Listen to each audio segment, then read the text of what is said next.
Di tengah kemajuan teknologi, untuk memenuhi kebutuhan manusia akan air minum, kini tidak hanya menggunakan air yang dimasak sendiri dari sumber air tanah.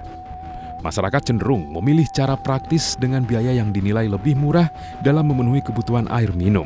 Salah satunya dengan menggunakan air minum isi ulang.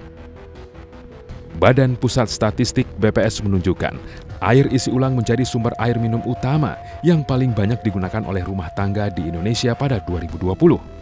Ada 29,1% rumah tangga yang menyatakan minum air isi ulang pada tahun tersebut. Sebanyak 19,09% rumah tangga memilih minum air yang berasal dari sumur bor atau pompa. Kemudian ada 14,35% rumah tangga yang minum air dari sumur terlindung. Ada 10,23% rumah tangga yang minum dari air kemasan bermerek pada 2020. Sedangkan sebanyak 9,87% rumah tangga meminum air yang berasal dari air ledeng. Sayangnya, ancaman kesehatan masyarakat bukan hanya berasal dari sumber air yang tercemar, tapi juga dari paparan BPA pada kemasan air minum isi ulang, baik produk air isi ulang rumahan maupun air isi ulang produksi industri. BPA atau bisphenol A merupakan zat kimia yang telah digunakan secara luas sejak tahun 1950-an sebagai unsur pembuatan plastik polikarbonat. Bahan tersebut umum ditemukan sebagai kemasan makanan dan minuman, terutama kemasan air minum dalam galon. Penemuan bisphenol ini sangat menarik dalam kaitan bagi industri, karena bisphenol ini bisa sebagai aditif atau bahan tambahan untuk pembuatan polimer plastik polikarbonat ini mengakibatkan plastik itu tahan kuat ya. Jadi kalau jatuh terbanting gitu tidak langsung pecah, dia kuat dan juga jernih, transparan, bagus dan menarik. Pasca munculnya pernyataan dari BPOM membuat peringatan tentang bahaya senyawa BPA yang dapat luruh dari kemasan plastik polikarbonat semakin mengemuka. Dilansir dari laman resmi BPOM, Kepala Badan Pengawasan Obat dan Makanan Penny Kalukito menyebutkan, hasil pengawasan kemasan galon yang dilakukan Badan POM pada tahun 2021 dan 2022, baik dari sarana produksi maupun peredaran, ditemukan 3,4% sampel tidak memenuhi syarat batas maksimal migrasi BPA yang diperoleh di sarana peredaran.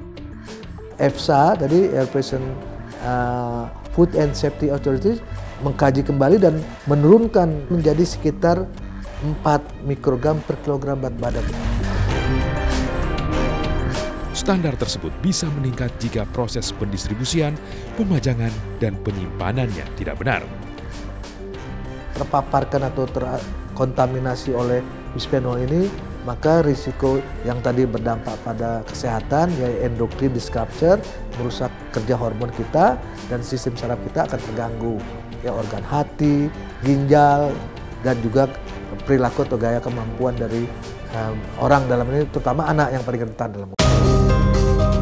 Dirangkum dari berbagai sumber, penelitian menunjukkan beberapa masalah kesehatan dapat muncul akibat dari migrasi BPA, mulai dari menyebabkan gangguan reproduksi yang mempengaruhi pubertas dan ovulasi, meningkatkan resiko disfungsi ereksi, hingga membuat seseorang mengalami kemandulan. Menimbulkan penyakit jantung seperti hipertensi, masalah kardiovaskular, hingga serangan jantung. Penyebab penyakit diabetes tipe 2 yang bisa mempengaruhi resistensi insulin, penambahan berat badan, dan sindrom metabolik. BPA bersifat karsinogenik yang dapat meningkatkan resiko kanker payudara dan kanker prostat. Kayak standarisasi material yang dipakai gitu nggak sih? Material bahan-bahan yang dipakai gitu. Keamanannya, standarisasi keamanannya. Oh, kurang tahu sih kalau BPA apa. Pernah dengar sih kan, tapi secara penjelasannya nggak tahu. Tahu, sempat dengar sih, tapi kurang tahu juga. Nggak tahu. Hasil survei singkat tim iNews menunjukkan masih banyak warga yang tidak mengetahui bahaya BPA. Presi, yang sehari-hari menggunakan air minum isi ulang untuk konsumsinya, mengaku tidak mengetahui secara detail bahaya bisphenol A. Itu kan zat kimia yang berbahaya ya, yang terkandung dalam pembuatan bahan-bahan plastik ya. Kayak misalnya buat mainan anak, botol minum anak, tempat makan. Itu sih yang aku tahu. Hal senada juga diutarakan Agung, penjual air minum isi ulang yang mengaku tidak tahu adanya bahaya dari paparan BPA. Kalau untuk soal BPA tahu nggak Bu? Kurang tahu. Menurut Agung, selama berjualan air minum isi ulang tidak pernah menemukan perubahan warna maupun kerusakan pada air. Kalau isi air nggak pernah, yang seringan sekarang galonnya. Galonnya sering pecah. Palingan dalam perjalanan kadang suka dia bentrok-bentrokan atau ada polisi tidur. Jadi kadang suka antara galon pecah. Tapi bisa diatur kok, dibalikin ke agennya lagi. Masih banyaknya masyarakat yang belum mengerti mengenai BPA, menjadi tanggung jawab BPOM untuk bisa melakukan pengawasan dan perbaikan sistem, terutama pada proses pasca produksi hingga produk sampai di tangan konsumen. Kalau menurut hemat kami, memang ini wewenangnya BPOM ya, karena BPOM kan hanya diberi mandat untuk mengawasi produk pangan olahan yang dikemas dan memiliki umur simpan di atas 7 hari. Jadi boleh dikatakanlah yang dikemas oleh perusahaan manufacturing atau pabrik gitu. Di situ areanya Badan POM.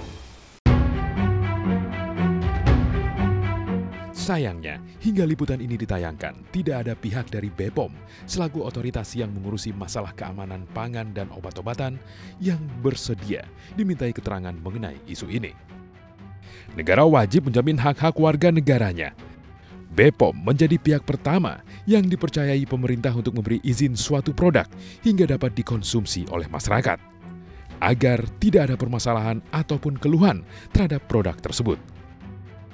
Pastikan air minum yang Anda beli aman dikonsumsi dan tidak terkontaminasi zat yang bisa menimbulkan malapetaka bagi kesehatan keluarga.